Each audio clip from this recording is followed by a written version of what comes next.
संत श्रेष्ठ ज्ञानेश्वर महाराजांची पालखी सकाळी 7 वाजता आळंदीतून निघाली होती। भवानीपेठ वालकी विठोबा मंदिर म्हणजे मुक्कामाच्या ठिकाणी पोहोचायला समस्त दिंडेकरांना रात्री 11 वाजलेले होते। संप्रदायाचा वारीचा नियम असा आहे की देव टेकल्यानंतर पहिले समाज आरती झाली पाहिजे। ही समाज आरती होताना काही मानकरी काही सेवेकरी यांची रचना त्या पद्धतीने लागली पाहिजे।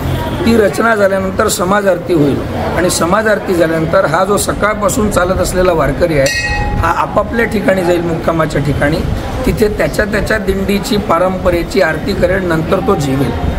11 वाजता आलेला वारकरी तिथे ताटकळत उभा का बरं होता?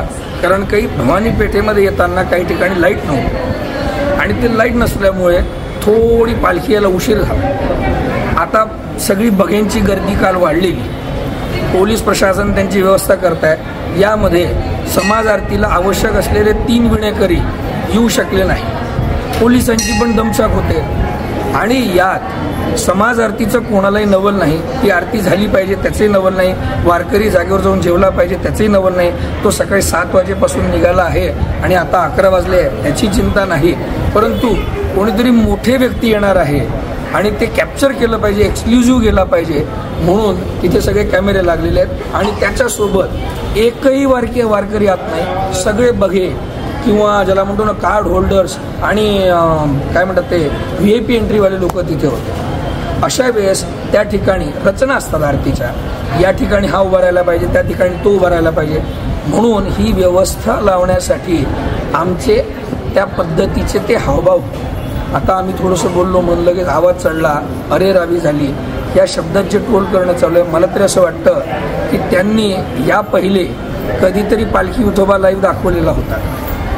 आम्हाला तिथे सर्वात पहिले जबाबदारी होती की हे सगळं VIP कल्चर आणि ते सगळे मुख्यमंत्र्यांना पाहायला आलेले लोक तात्पुरते बाजूला काढायचे, पहिले आरती संपन्न करायची आणि त्यानंतर माननीय मुख्यमंत्री महोदयांचा सेटअप लावायचा किंवा व्यवस्था लावू द्यायची। परंतु यांचं हट्ट होता की आमचे कॅमेरे तिथेच लागले पाहिजे आणि आम्ही पहिले मुख्यमंत्रीच कव्हर करणार, पहिले आरती आणि त्यानंतर मुख्यमंत्री। नवलाचा भाग असा की महाराष्ट्राचे यशस्वी मुख्यमंत्री माननीय देवेंद्रजींना सुद्धा याची परिपूर्ण कल्पना होती की वारकरी आल्यानंतर, देव आल्यानंतर पहिले आरती होईल आणि त्यानंतर मी दर्शनाला जाणार आहे। परंतु दुर्दैवाने ही सगळी व्यवस्था लावत असताना मुद्दामून 3 ते 4 मिनिटाचा व्हिडिओ व्हायरल करायचा, तो मुद्दामून स्पीडअप करायचा, कुठल्या तरी एका चॅनलवर सोडायचा आणि तिथे तो खपायला लागला की बाकीच्यांनी तो उचलायचा आणि मग त्याच्यात आरोप प्रत्यारोप होऊ लागतात। माझी विनंती आहे की आपण वारीमध्ये नित्य चाला, एक्सक्लुझिव्ह दाखवण्याच्या ऐवजी पूर्ण वारी दाखवा, वारकऱ्यांचं जीवन दाखवा, वारकऱ्यांचे नियम दाखवा आणि सकाळी 7 वाजेपासून चालत असणाऱ्या वारकऱ्याची चिंता पहिले दाखवा।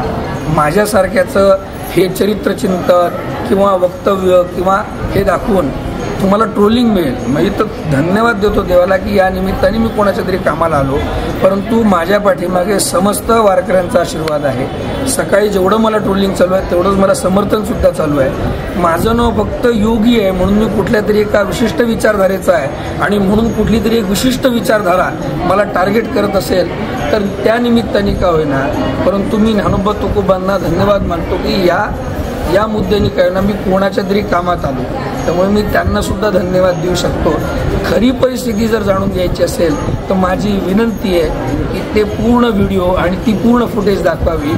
आत माझा एकही वारकरी नव्हता, उलट आरतीसाठी आलेल्या मृदुंगालन टाळकऱ्यांना पाठीमागे सारून सगळे समोर आले होते।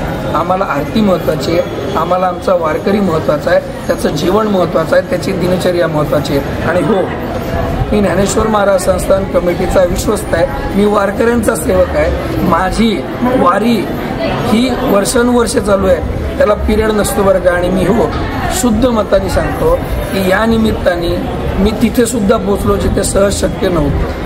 माझ्या पाठीमागे वारकऱ्यांचा आजही आशीर्वाद आहे आणि हा व्हिडिओ जे कोणी शेअर करत असतील ना ते विश्वासापायी, त्या सेवेपायीच शेअर करत असतील असा माझा विश्वास आहे। रामकृष्ण हरी, मस्तक हे पायावर या वारकरी संतांच्या।